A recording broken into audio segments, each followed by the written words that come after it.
YouTube. Here we are arriving on scene of an old abandoned house inside city limits. House is obviously flame showing, smoke showing, fully involved, and so we're pulling up an engine 2 here, and we're gonna get to work. So I'm pulling off the pre-connect here. Chief's already on scene. No other threats, no life threats inside. This is an unoccupied house. So obviously you can see I'm going to get to work on this back side here first and try to cool it down so I can get a little bit closer and get up inside that door frame there.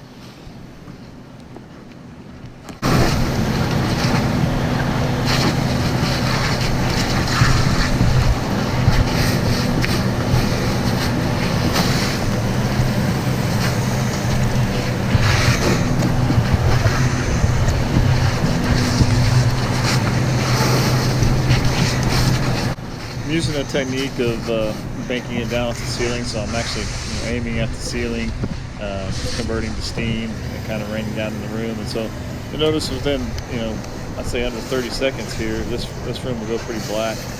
And then I'm going to move to the window to the left, and we're going to do the same thing.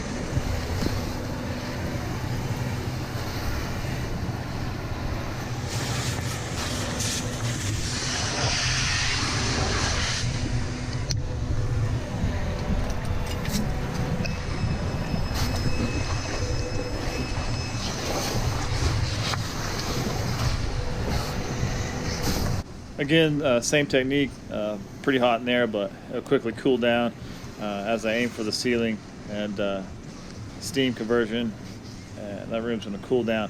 Now what we do have is a tremendous amount of smoke, quite a fuel load in there, so smoke is flammable, and that's what we're going to be dealing with next.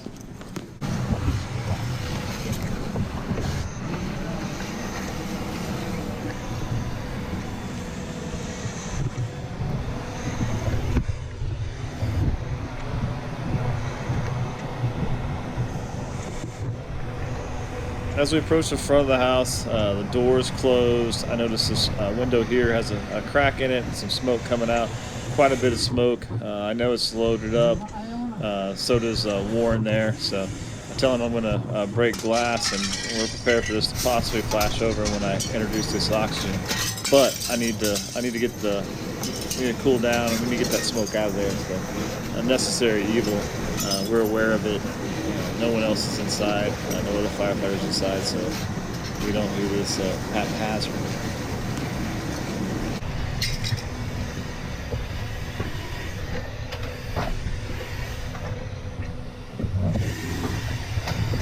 Same procedure for the other window in this other room. I'm going to break glass, I'm going to introduce some water, and obviously introduce some oxygen, and then we're going to try this front door also, see if we can get inside, or see what the conditions are, if we can make entry. We also have a fan. We're going to try to push a little bit, see if we can push the smoke and see what happens. At first glance, it doesn't look that bad. We do have a lot of thick black smoke, but you'll see what happens here. We get a little bit of little flashover conditions going.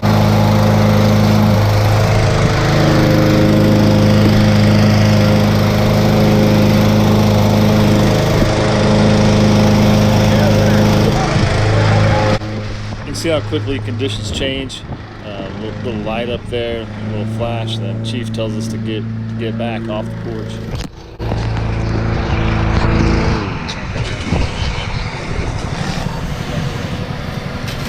Sorry, that smoke was banking down on you about to light off.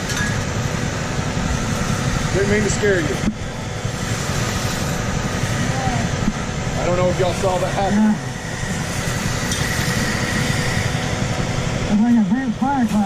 What's that? I make reference to the OSU FST Advanced Fire Class, so those conditions look exactly like that. They were put in a container, and they actually introduce flashover conditions over your head. So myself and Warren, Michael, Chief, all of us taking that class, so we recognize those conditions. and backed out. And now we're ready to go back and get after it after things improve there a little bit. This is a good time to remember our simple model of the fire triangle. So oxygen, heat, and fuel all can lead to the fire conditions. So smoke being that fuel, and obviously the oxygen, the fan, the wind, those type of things can lead to those conditions. So just be aware of that. So my cylinder's out of air here, and I'm going to come out. Michael's going to reload me so we can get back after.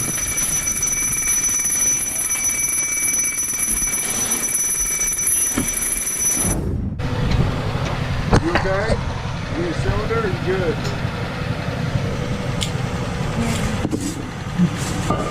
I know it's hard to tell what's happening, but I'm just on my knees. Michael's reloading my cylinder. Putting a new one in. Are you ready to rock and roll?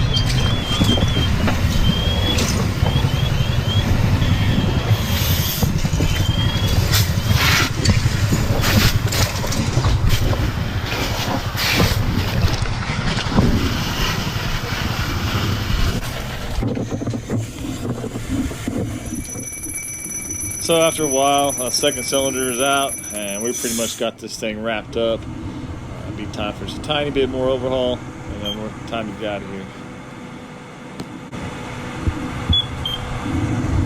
I'll take a breather. I think one thing out of this video, you guys need just to be aware of your conditions, how things can change.